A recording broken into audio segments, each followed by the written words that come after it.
2024年度的阿拉斯加邮轮居然有超过950个航次哦！全球最著名的邮轮公司几乎都加入了这一场抢客大战之中。你有没有被这场战火波及到呢？正在头晕眼花、选择困难中的你，别急，只要看今天这一集，就由EO来帮你理顺这其中的99%吧，让你在邮轮旅行开始之前就成为阿拉斯加的邮轮专家。继续关注EO的频道，谢谢你。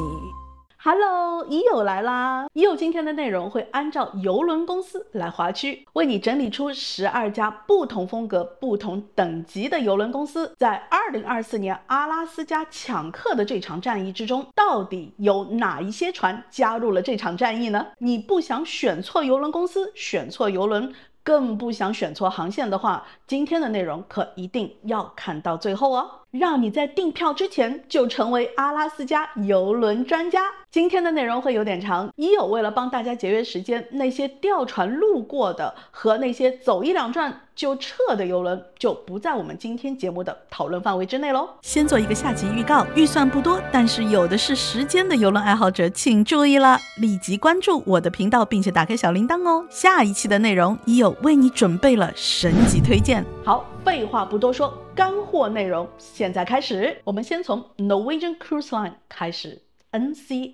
NCL 可谓是邮轮界最会做生意、最会抢市场的劳动模范了，把原本的阿拉斯加邮轮季节从5月至9月硬生生的拉伸至了4到10月，船大价格低，消费高，额外消费多，这些是不是你对它的印象呢？2024年度派来 Norwegian 2大占据阿拉斯加海域最大邮轮江湖地位的18年建成的 Norwegian Bliss 和2019年建成的 Norwegian Anchor， 16万9千吨的款式，几乎一模一样的双胞胎姐妹船，行程上依然还是坚持8天7晚西雅图往返阿拉斯加的航线。第一个出场的是 Bliss， 作为2024年度阿拉斯加正式航线的第一艘战舰，从4月6日它就已经拉开了整个阿拉斯加的大战序幕。 Norwegian Bliss 每周6出发， Norwegian Anchor 每周日出发，一直到10月下旬 Norwegian 整个阿拉斯加航线结束为止。 Norwegian Sun 2001年起航，7万8千吨，身材不大也不够新，10天或11天的航线让你同样往返西雅图，但是可以停靠更多港口。 Norwegian Jewel 2005年船，9万3500吨。 Norwegian 这么大手笔，怎么可以没有深入阿拉斯加的航线呢？每周1出发，往返在温哥华到安克拉治之间，8天7晚一转。下一个 Carnival 嘉年华邮轮公司。俗话说，想要 fun 就要搭 Carnival， 传说中的 fun ship， 相信很多邮轮爱好者们都搭乘过，反馈褒贬不一，在对它的爱恨交织之中，有时候不得不被它的低廉价格所折服。虽然阿拉斯加并不是嘉年华邮轮公司的主战场，但是优势还是有的。敲敲黑板哦，有好多美国的观众给我留言，温哥华的机票有点贵，想从西雅图出发到安克拉治 Anchorage 深入阿拉斯加，有没有这样的行程呢？有相同问题的观众可一定要留意以下的内容。嘉年华邮轮公司总共有4条邮轮在阿拉斯加海域，很多时候季节性海域航线的第一站不是惊吓就是惊喜。让我们来看一看嘉年华邮轮公司给大家准备了什么吧。 Carnival Miracle 2004年船，8万8500吨。住在加州的观众请注意了，2024年4月21日的第一站14天阿拉斯加往返洛杉矶的行程，接下来一直到季节尾10晚或者是11晚的行程，往返 San Francisco 旧金山。 Carnival Spirit 2001年8万8500吨，第一站4月23日起航，往返西雅图。看到了没有？深入阿拉斯加，停靠 Anchorage。 什么4月份没空？9月份还有9月10号再走一次。除了这一头一尾的2站特别行程之外呢， Carnival Spirit 每周2 8天7晚行走西雅图往返的阿拉斯加。走差不多同样8天7晚西雅图往返的还有 Carnival 的 Luminosa， 2009年9万2720万吨，每周4出发。Carnival Panorama 2019年133500吨。嘉年华阿拉斯加海域唯一的一条大船，只走一转，8月22日起航，19天18晚从洛杉矶出发，兜过阿拉斯加前往日本横滨。细心的观众可能猜到，Eo本来不想提到它的，因为大部分只想去阿拉斯加的乘客不会用到它。但是本着这个航线难得有嘉年华大船路过，并且即将成为首批嘉年华邮轮公司率先使用 Starlink 星链网络之一的邮轮的份上，也许你看了这一段之后会放开了你对于邮轮旅行的思路，也未必。有兴趣的观众给我留言，下次单独出一期专门介绍这样类似的行程给大家。 Princess Cruise Line 公主邮轮公司。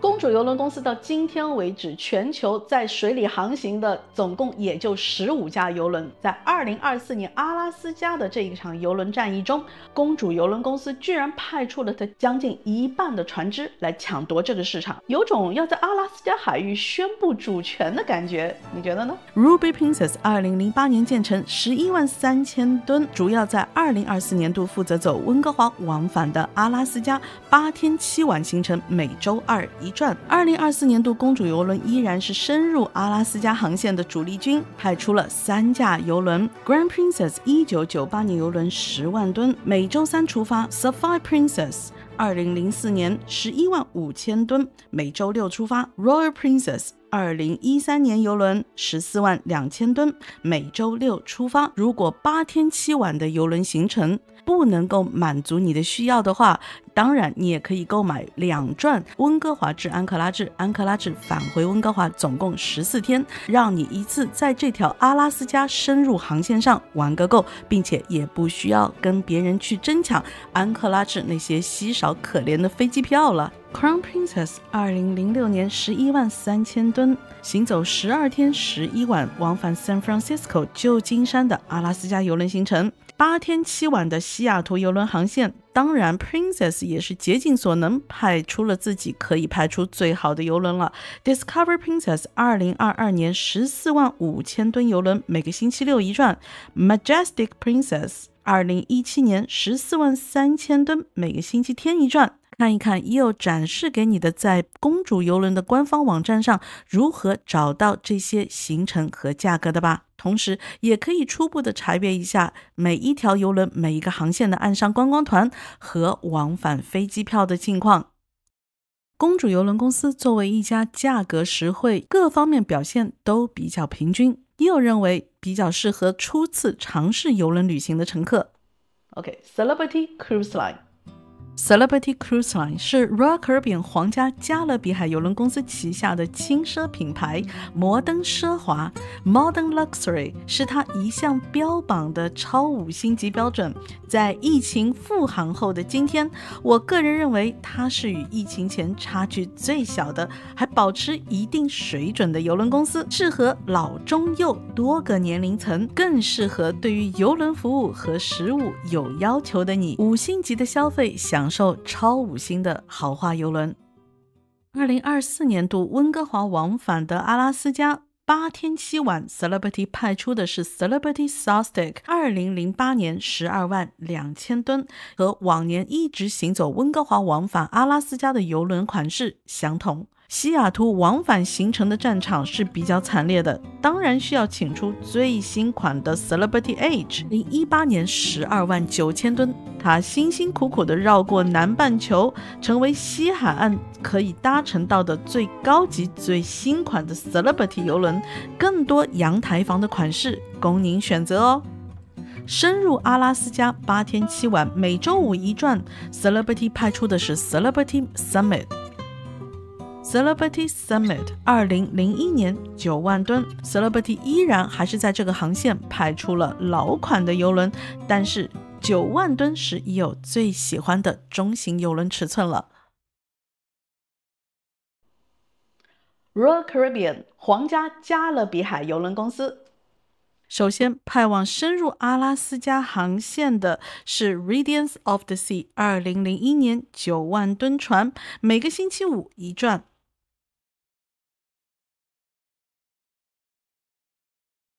开往温哥华往返8天7晚的是 Brilliance of the Sea 2002年，同样也是9万吨的姐妹船，每个星期日一转。在这里我只能遗憾地说一句，温哥华的狮门大桥真的限制了温哥华这个港口对于巨轮的想象能力了。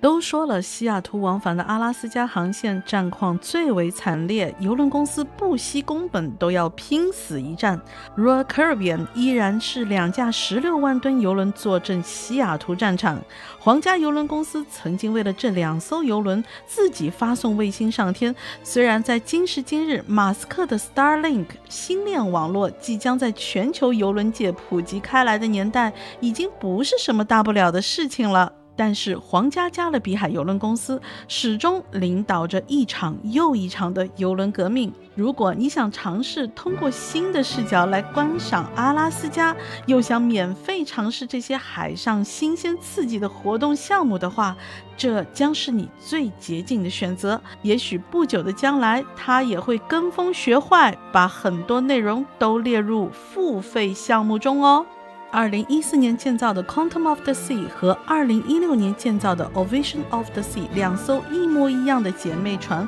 分别在每周一和周五各走一转西雅图往返的8天7晚阿拉斯加。意思就是说，每个周一和每一个周五，在西雅图邮轮码头将会看到过万名乘客上下这条邮轮。不喜欢太多人，不喜欢太热闹，或者是在被高科技围绕时会让你不知所措的话，选择这样的邮轮可一定要谨慎哦。 Holland America 和美邮轮公司，超过150年历史的老牌邮轮公司，提供传统的邮轮体验，适合人群与刚刚提及的 Royal Caribbean 刚好相反。如果你喜欢慢节奏的旅行体验，不喜欢惊险刺激，不喜欢被高科技电子产品围绕，又迷恋那种传统大气不随性的风格，那和美邮轮就是你的菜哦。用接地气的说法就是并不适合时尚的年轻人和小朋友哦，除非你希望你家的孩子这次跟你去邮轮旅行是一场闭关修炼之旅。作为在阿拉斯加为数不多的有着深厚根基并且拥有自己建造的私家度假酒店的邮轮公司， Holland America 全球目前总共11条邮轮中派出了6员大将来坐守和美邮轮公司在阿拉斯加的一臂江山。这次承担起8天7晚往返温哥华的邮轮分别是 Conningston 2016年9万9千吨，逢每周六往返一转8天7晚的阿拉斯加， Zaandam 2000年6万1千吨，每周三出发，有2艘邮轮往返西雅图。其中最特别的是 Western 的走法。Western 2004年8万2千吨，5月至9月之间每周日一转8天7晚往返西雅图，但是中间自6月初至7月初之间它会消失28天，这是一个单独28天的全景阿拉斯加游，在28天内几乎停靠了阿拉斯加大小所有的港口，行程可以说是叹为观止，去一次应该是一辈子都不用再去第2次了。另外，正常每周六都在往返西雅图的是 Eurodam 2008年8万6千吨船，走深入阿拉斯加冰川航线的分别是 Northern 2006年8万2千吨，每周日起航，和 New Amsterdam 2010年8万6千吨，同样也是每周日一转。 Disney Cruise Line 迪士尼邮轮公司，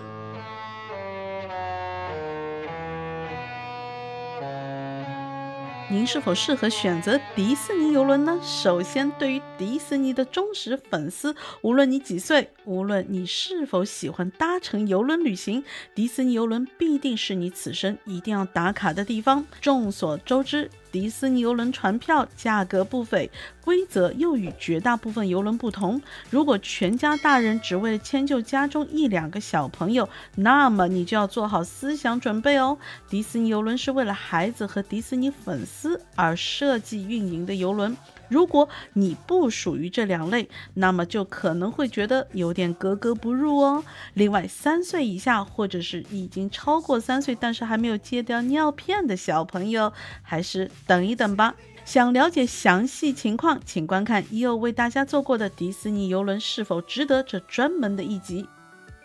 Disney Wonder 1999年下水84000吨，是迪士尼邮轮公司唯一派驻阿拉斯加的邮轮。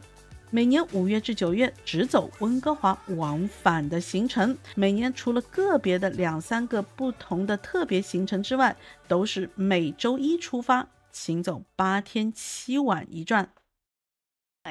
Cunard Line 冠达邮轮公司，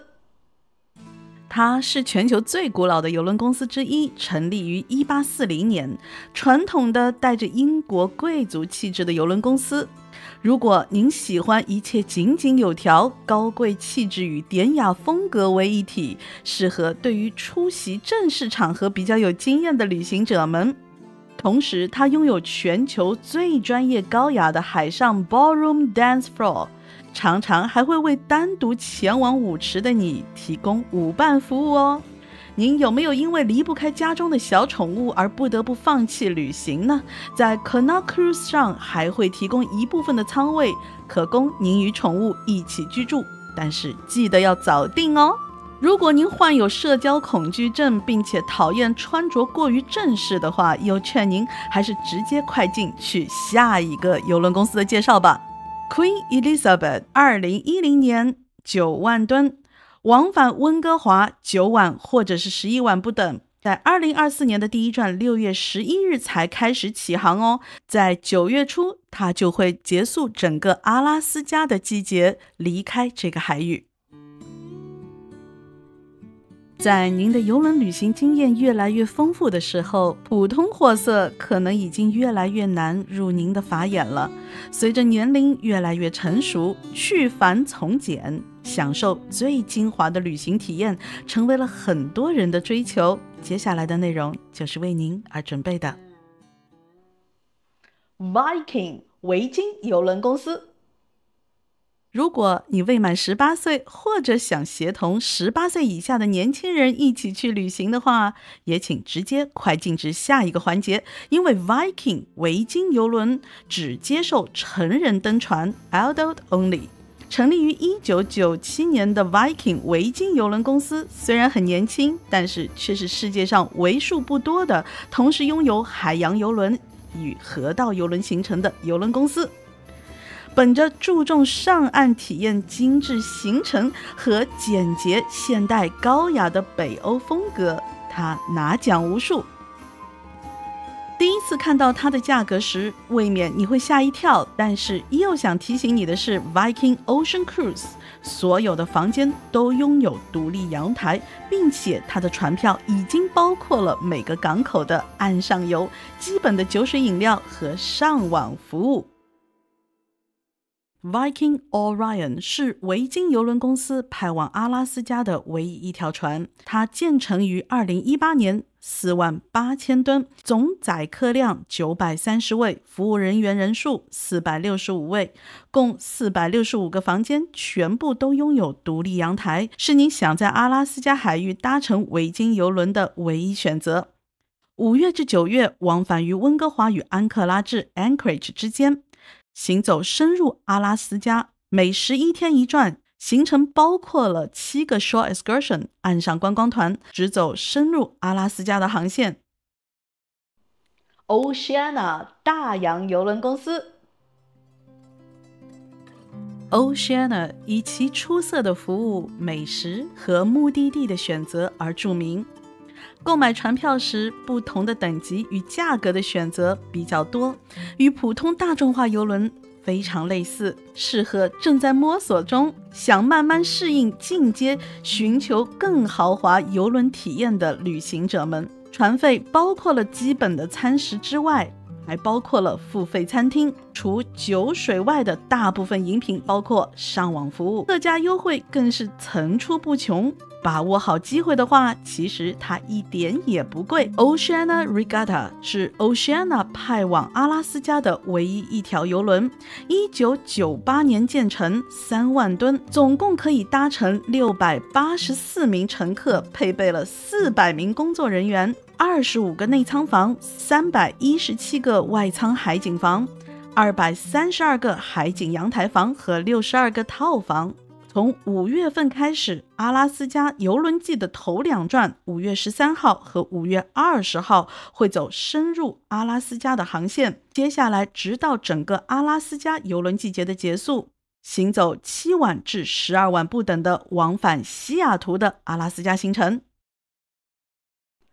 Regent Cruise Line Regent Seven Seas Cruise 丽晶邮轮公司，妥妥的6星级奢华邮轮 Ultra Luxury Cruise， 提供全包式套餐，确保你无忧度过整个邮轮旅行。如果您正在寻找一次无与伦比的奢华邮轮之旅， Regent Seven Seas Cruise 是你完美的选择。邮轮承诺提供豪华全包式的旅行体验，让你无需担心遇到意想不到的额外费用，尽情享受你的度假时光。全套房的设计，包小费，包高档酒水饮品，包付费餐厅，包上网和 Shore Excursion 岸上团。虽然看上去价格不菲，但是常常会做额外的优惠，包括了免费头等舱的往返机票，单人房也只需要支付 25% 的差价。最近他还在做加拿大居民优惠哦，有足够的预算，并且你也懂得享受那些私家游艇般的呵护照顾，英文还不错又喜欢社交的你，马上打开他的官方主页去搜索你要的优惠吧。 Seven Seas Explorer 是丽晶邮轮公司派驻阿拉斯加的唯一一条邮轮，2016年出厂，55000吨，总载客人数746名，邮轮服务人员达到了548名，总共373个房间，全部都是拥有独立阳台的套房，所有乘客均享受套房级别的服务。整个阿拉斯加的邮轮季节，它只走深入阿拉斯加的冰川，8天7晚游，每周3一转，往返于温哥华与 Anchorage 之间。 Silver Sea 银海邮轮公司，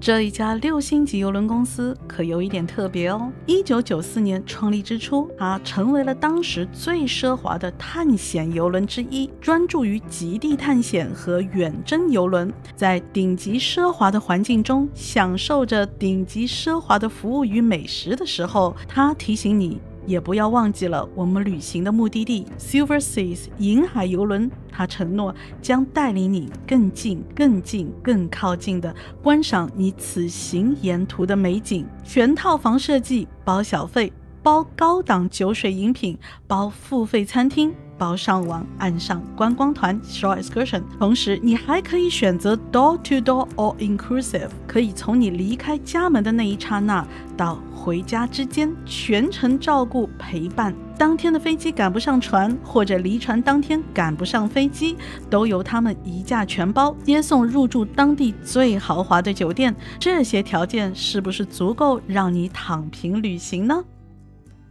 ？2024年的 Silver Sea 派来了2架邮轮，只走深入阿拉斯加的航线，起始港分别是在温哥华和安克拉治来回。 Silver Mills 2017年4万吨，总载客人数596名，服务人员占了411名，共298间，全部都是套房级别。最精彩的部分来了，2024年的阿拉斯加海域 Silver Seas 派来了它2023年最新下水的新船 Silver Nova， 54000吨，720名乘客，配备了556位服务人员，一样是298间套房，可见它对于阿拉斯加航线上的高端客户可是势在必得哦。顶级奢华邮轮介绍到这个部分的时候，又想给你一个温馨提示：极致奢华听上去很好听，但是对于大部分普通人来说，享受起来是有负担的。您可能很有钱，也愿意花费这些钱去购买豪华享受，但是在您对于它所属的文化不了解并且融入不了的情况下，反而会成为您最糟糕的旅行体验哦。看到这里，又想说一句，你辛苦了。想做邮轮专家不是那么容易，但是只要你认真看完今天这一集，你就是阿拉斯加的邮轮专家咯。看已有邮轮旅行活攻略，邮轮旅行路上不迷路。亲爱的邮轮专家们，我们下一期再见咯，拜拜。